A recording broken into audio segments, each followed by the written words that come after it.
Then software project planning में Microsoft का जो टूल्स है वो यूज़ करते हैं हम, Microsoft project tools latest version जो है एम एस ऑफिस 2019 में भी आप देख पाओगे, लेकिन जो डिफरेंस है वो आप नेट से देख लेना कि 2016 या ओल्डर वर्जन एंड 2019 में क्या डिफरेंट है।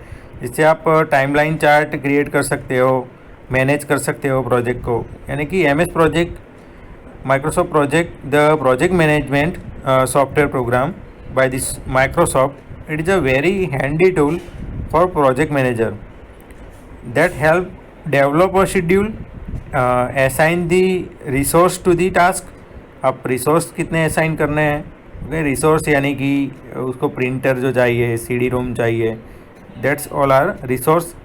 ट्रैक दी प्रोग्रेस, ट्रैकिंग भी आप कर सकते हो कि प्रोजेक्ट कहाँ तक पहुँचा है, उसको मैनेज कर सकते हो, बजट मैनेज कर सकते हो, एनालाइज कर सकते हो, एंड वर्कलोड भी डिस्ट्रीब्यूट कर सकते हो for ongoing project. So this is the best tool for project planning.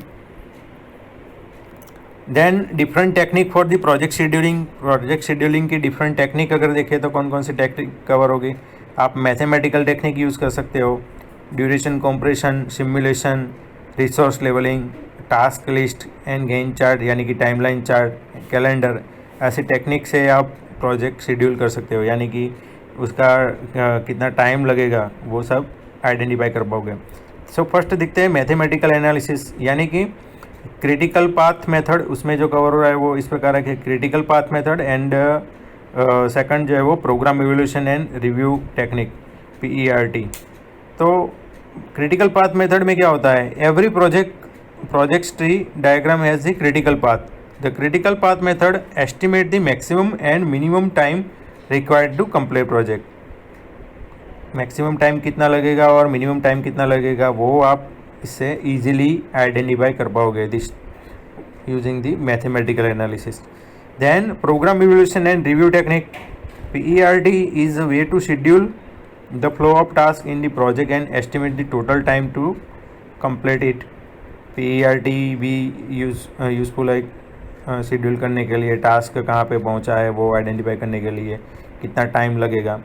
उसके बाद जो है वो duration compression means it help to cut short schedule if needed. आपको शॉर्ट टाइम में टास्क कंप्लीट करना है, शेड्यूल क्रिएट करना है, सो वो आप अरेंज कर सकते हो। Then it can adjust the set schedule by making the change without changing the scope in case project is running late.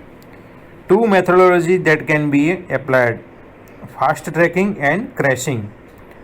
Then simulation. What is a simulation? Simulation के tools जो भी available होते हैं उससे आप simulation भी कर सकते हो। Then resource leveling, heuristic, वो क्या है? Cutting the delivery time or avoiding under the overutilization of resource by making the adjustment with the schedule or resource is called the resource leveling heuristic. Okay. Then task list create कर सकते हो, Gantt chart यानी कि timeline chart भी create कर सकते हो, calendar event भी कर सकते हो। Most of the phone, Android phone जिसमें गूगल, अगर आप Gmail के अकाउंट से सिंक्रोनाइज हो तो कोई ना कोई वेबिनार हो या मीटिंग होगी, उसका आपको नोटिफिकेशन जो मिल रहा है वो कैलेंडर से मिल रहा है। और अगर आप कैलेंडर ओपन करके देखोगे तो उसमें आप इवेंट भी मैनेज कर सकते हो। व्हाट इज़ रिस्क की हमने बात की थी कि रिस्क क्या है, यानी कि number of type risk available. Like कोई पर्सन, आपका टीम मेंबर है, वो जॉब छोड़ के जा रहा है और जो टास्क है वो अधूरा रह गया है, तो कस्टमर की जो रिक्वायरमेंट होगी उस हिसाब से टाइम के हिसाब से वो टास्क कंप्लीट नहीं होगा, यानी कि प्रोडक्ट रेडी नहीं होगी। सो ये एक रिस्क है। ऐसे रिस्क को हम डिफरेंट कैटेगरी में डिवाइड करेंगे और वन बाय वन देखेंगे। So first of all check करते हैं कि उसकी डेफिनेशन क्या है, समझते हैं कि रिस्क क्या है। Risk is an unacceptation of loss, a potential problem that may or may not occur in the future.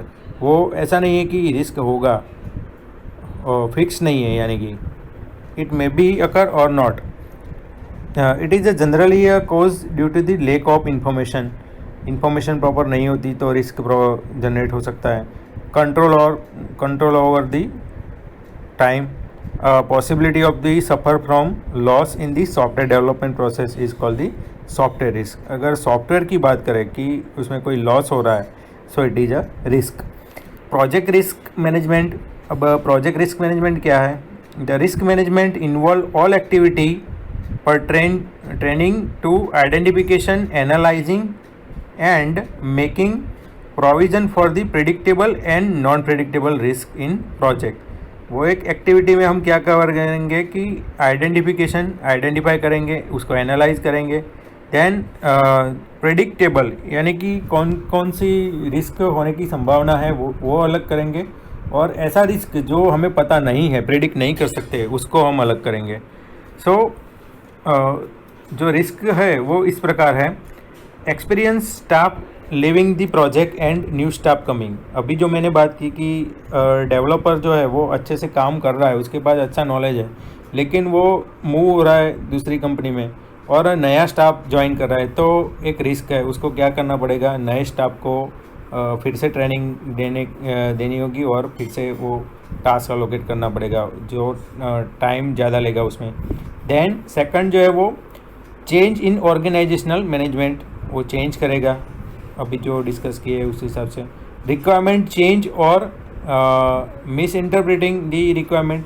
अगर कोई रिक्वायरमेंट चेंज हो रही है, कस्टमर को प्रोडक्ट जो चाहिए उसमें कस्टमर की रिक्वायरमेंट चेंज हो रही है, यानी कि कस्टमर पहले बोल रहा है कि मुझे सॉफ्टवेयर प्रोडक्ट चाहिए, उसमें ये फीचर्स चाहिए, देन फीचर्स को वो चेंज कर रहा है, सो रिस्क की पॉसिबिलिटी ज़्यादा है उसमें. Then under estimate of the required time and resource. अगर कस्टमर ने जो बोल दिया कि 10 दिन में रेडी करना है, तो बर्डन किस पे पड़ेगा, टीम मेंबर पे, यानी कि टीम मेंबर जो है वो उनको ज़्यादा वर्क डिवाइड होगा, वर्कलोड बढ़ जाएगा उनका, एंड रिसोर्स भी एंगेज रहेंगे, so this is the risk. Technology change. अगर ऐसा हो सकता है कि टेक्नोलॉजी चेंज हुई, एनवायरमेंटल चेंज और बिजनेस कंपटीशन, ये सभी पैरामीटर्स भी उस पर इफ़ेक्ट करेंगे.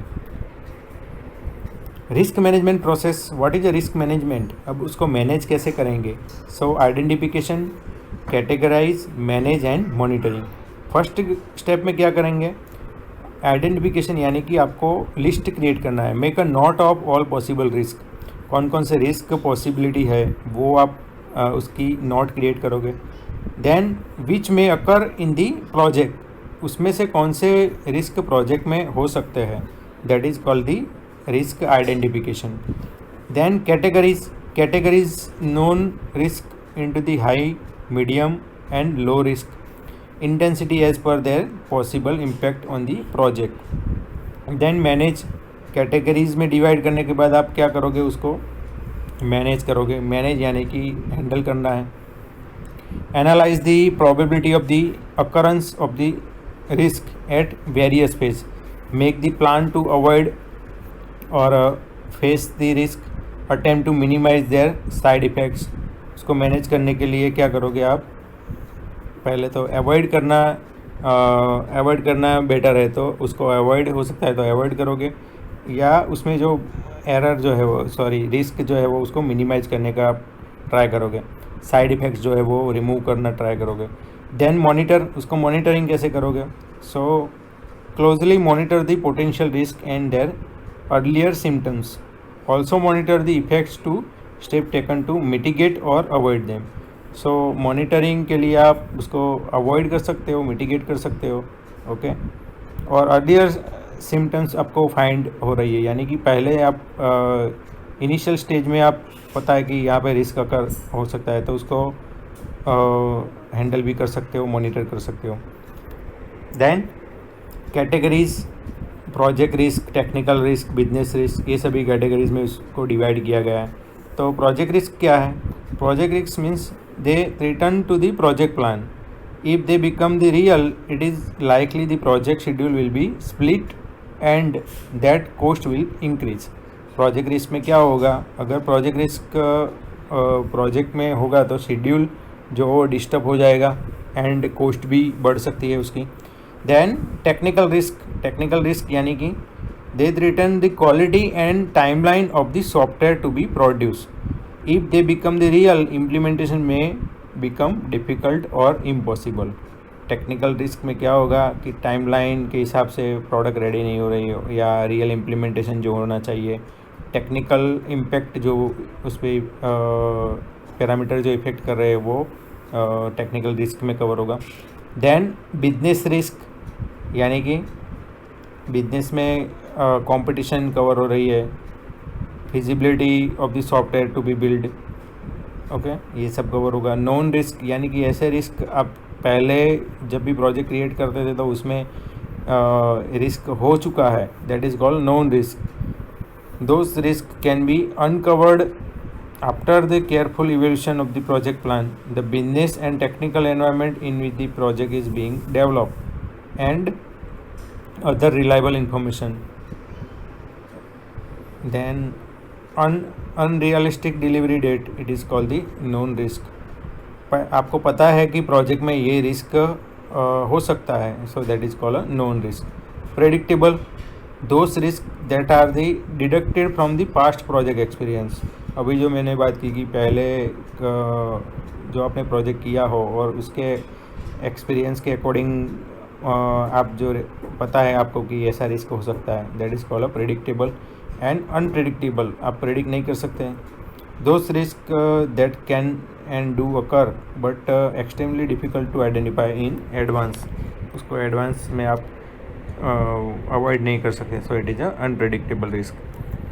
जो क्वेश्चन है जीटीयू एग्ज़ाम में वो भी यहाँ पे पूछा जाता है कि what is the risk and explain the RMM plan. So RMM यानी कि risk mitigation, monitoring and management. Risk mitigation यानी कि उसको अवॉइड करना, proactive planning for the risk avoidance. Then second जो है वो रिस्क मॉनिटरिंग यानी कि उसको मॉनिटर कैसे करोगे, assessing whether the predict risk occur और not, ensuring the risk being properly applied, collect the information for the future risk, then analysis, attempt to determine which risk cause the which problem। वो सब आप discuss किस में करोगे, risk monitoring में, उसको handle करना है। Then risk management and continuity planning, so action to be taken in the event that mitigation step fail to the risk have been live problem.